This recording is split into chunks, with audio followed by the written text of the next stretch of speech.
Jadi begini, sudah gini aja lah. Jangan pernah mengatakan bahwa sulit kita untuk mengatasi kesombongan. Percaya atau tidak bahwa kadar kesombongan ada pada setiap orang. Ya.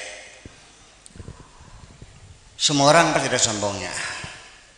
Hanya tingkat kadarannya itu bahwa sombong, marah, sedih, kecewa, mengkel, dendam, ketuwon, ragu-ragu, bimbang, dan semua ini banyak ratusan. Itu formasinya adalah presentasinya sombong itu jangan lebih dari 2,5%.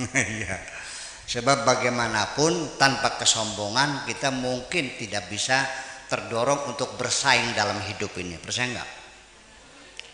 Masa kalah? Iya dong. Kalau nggak ada itu kita kan tidak bisa bersaing hidup dong. Tetapi itu kesombongan yang terkendali. Bahkan kadang-kadang dibedakan kesombongan dengan semangat itu akan dibedakan. Antara hasud dengan ribtah itu juga dibedakan. Itu jadi daripada kita menggunakan latifah yang nanti nggak pada paham semuanya, gitu aja lah. Jadi maksudnya begini, kita punya nafsu. Allah tidak menyuruh kita menumpas nafsu. Tidak. Kalau tidak ada nafsu, percaya, mangsa enak ngemek pupune rabi. Terjamin kenyenyes. Iya, mangan sate nggak ada rasanya, nggak ada nafsunya kok. Tetapi kan di situ tugas kita mengendalikan nafsu. Marah juga sama, mengendalikan marah. Sombong juga sama, mengendalikan sombong. Begini maksud saya. Begitu muncul kesombongan dengan kesadaran kita, aja sombong. Di majeng suara kesana. Iya, astagfirullah mana. Kok nongol mana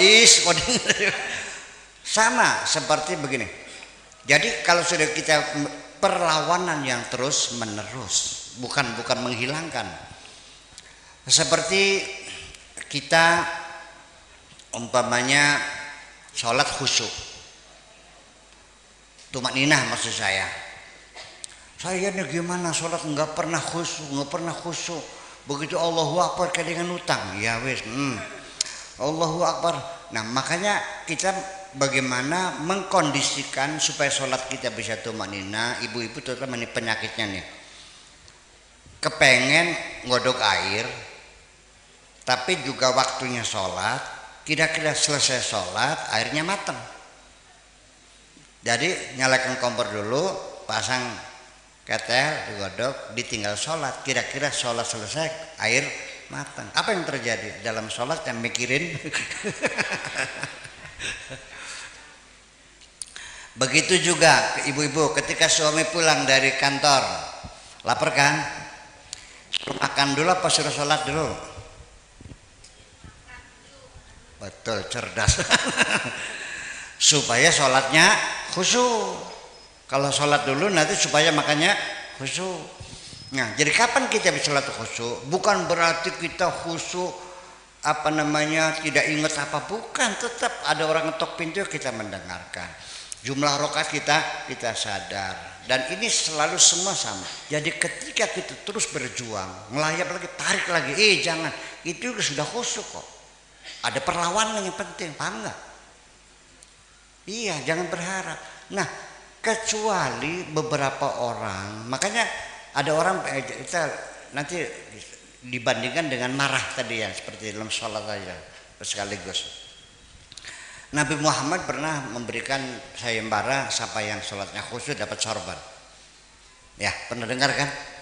Nah, Allahu Akbar, nggak bisa mikir, dah lulus, Allahu Akbar lulus, sampai akhirnya ada satu sahabat yang mau assalamualaikum, oleh sorban. Mana sorbannya? Nggak bisa. Kenapa? Kamu sebelum salam ingat sorban kan? Iya, nggak ada. Semuanya begitu. Itu Nabi menyaksikan sendiri. Nah ternyata yang lulus apa? Sayyidina Ali karramallahu wajhah. Sampai di mana kehusuannya? Sampai ketika punggungnya terpanah, ketika akan dicabut oleh dokternya, dia kesakitan, dia minta tunggu sebentar, aku wudhu dulu, aku mau sholat. Ketika aku sedang sholat, silahkan dicabut panahnya. Ketika dia sedang sholat, panah dicabut. Selesai sholat, Ali bertanya, sudah dicabut belum? Sudah. Artinya tidak terasa. Nah begini, ibu-ibu pengen nggak kira-kira panah dicabut nggak terasa? Abot bu, angel ya. Wis digigit nyamuk nggak terasa, bisa nggak? Pengen bisa nggak sholat? Nah kan ringan, gimana kan paling gatel kan ya. Itu juga sulit, pasti terasa, betul nggak?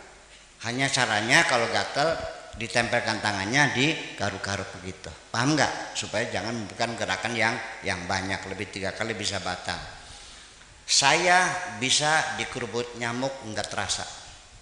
Dulu waktu pacaran di bawah kersen. Pulang-pulang bentol semua nih, masya Allah. Nah berarti rahasianya orang yang bisa khusyuk itu ketika cintamu sudah hebat kepada Allah. Paham?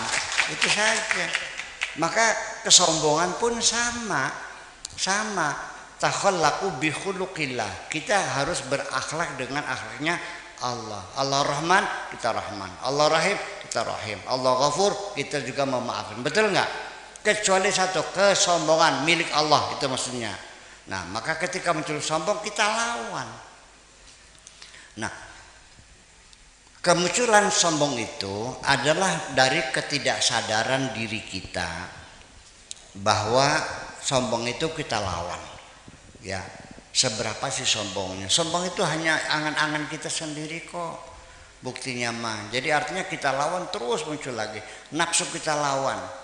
Nah, nanti ada kiat-kiatnya bagi semua marah, sombong, ria, ujub, takabur dan sebagainya itu adalah seperangkat nafsu-nafsu yang ada pada diri kita.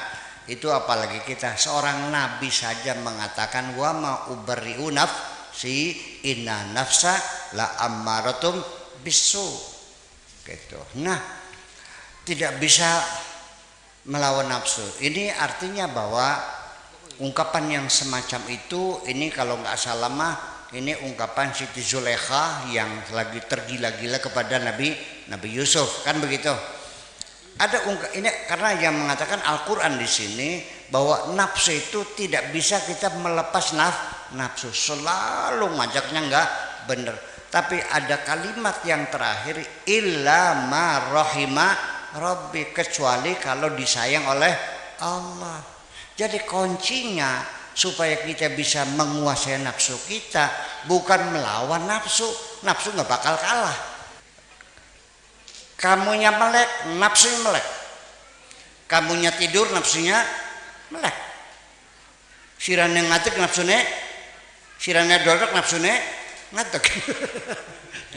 Jadi kita oleh karena itu illa marahimah rabbi, satu isyarat bahwa nanti akhirnya mah yang bisa mengendalikan nafsu orang yang disayang oleh Allah. Jadi caranya bukan melawan nafsu, tetapi kita mengalihkan perhatian bagaimana kira-kira Allah sayang sama kita. Betul enggak? Jadi nanti Allah yang mengurangi volume nafsunya, dikeret nafsunya, kan gitu. Tapi tetap nggak akan dihabisin. Jadi dari 20 dikeret jadi tinggal 5 gitu. Nah ini juga nanti bisa naik turun ya. Kita nanya ibu-ibu, pernah nggak bu suatu ketika sholatnya rajin banget, pernah nggak? Pernah nggak suatu ketika sholatnya males banget, pernah nggak? Nah itulah volume itu naik turun. Nah ketika nafsu kita mencekam, itu berarti kita lagi menjauh dari Allah. Ya, maka segera kita dekatkan diri lagi kepada Allah Subhanahu wa Ta'ala. Jadi jangan pernah mengatakan sulit menumpas nafsu, karena kita tidak disuruh menumpas nafsu. Jangan mengatakan sulit menumpas kesombongan, karena kita tidak disuruh menupas kesombongan, tapi yang penting kita mengendalikan diri. Itu. Makasih.